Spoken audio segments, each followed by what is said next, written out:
Welcome back to another Marketing Insights video.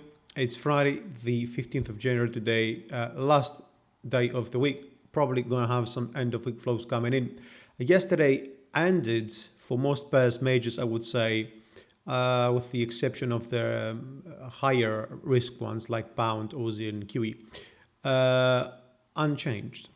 We saw the dollar rising, continuing its rise actually, at the beginning of the session, but then after a virtual event and where Mr. Powell said that the Fed will not stop buying bonds, certainly not in 2021. We saw markets taking this to heart and they sold some of their positions. As a result, we closed unchanged. Now, the thing is that going forward, for investors at least, this is not good news for the dollar because the comments are dovish because they actually suggest that the interest rates are not going to rise anytime soon. And that is despite the recent uptick we saw on the dollar because there is speculation that the inflation is rising. The truth is that inflation is not rising.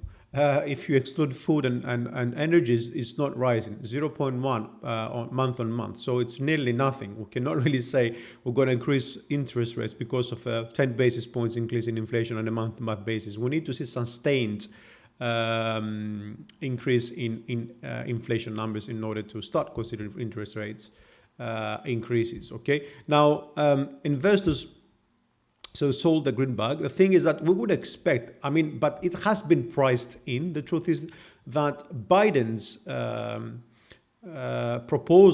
proposal, like a few hours back only, would support the dollar higher. But as I said before, this was already priced in. So the markets at the moment remain muted on the event.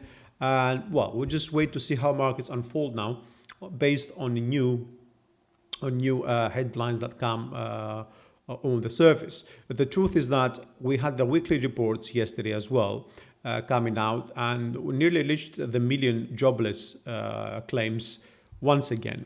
And this now really underscores the economic damage from the recent surge in COVID cases in the US, but suggests that there is a great likelihood that the stimulus plan he proposed yesterday, which is, by the way, $1.9 trillion, has better chances of being approved. Should this bid succeed, obviously the fiscal package then could accelerate the recent economic recovery, and that indeed could mean that, at least not in 2021, but probably going in 2022, there might be some sort of tapering from the Fed. But until then, I think we're very, very, very far on that, okay?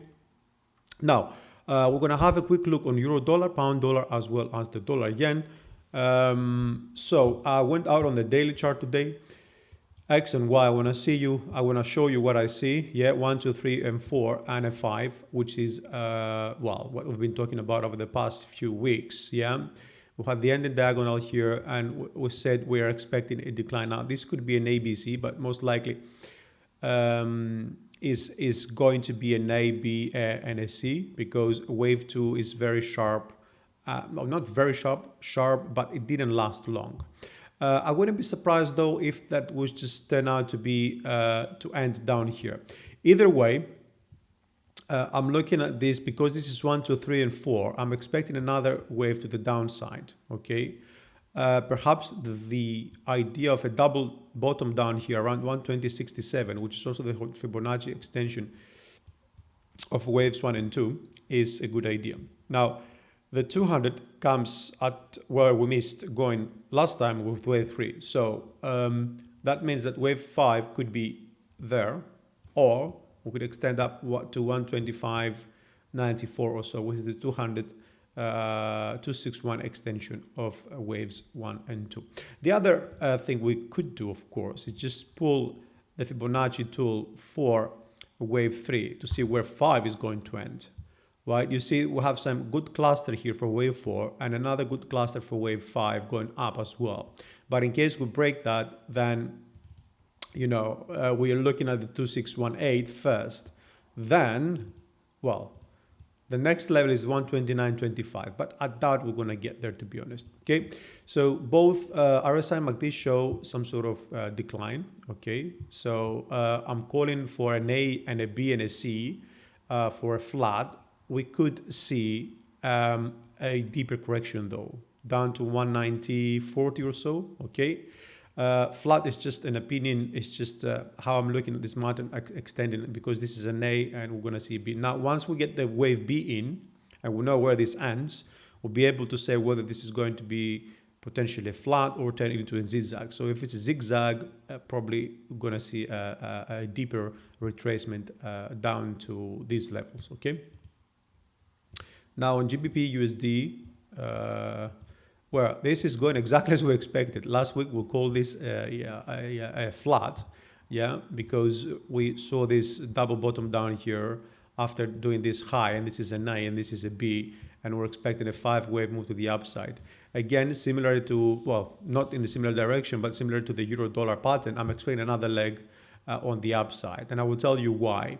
It's not because we didn't have the flat completed, but it's because we've only got like to the same high as before. So if we're gonna turn, then most likely we're gonna see a false break, right? If we're not gonna break, then well, we could get some sort of, you know, a different pattern. We should get some sort of consolidation or something. We're going to see how this pans out. But until then, I will be looking for another high to create a false break, to be honest. Okay. And last, dollar against yen. I'm also expecting another leg up. Now we compare these to euro dollar because it's similar pattern. Yeah, we've done 1, 2, 3, and 4, and we're waiting for a 5.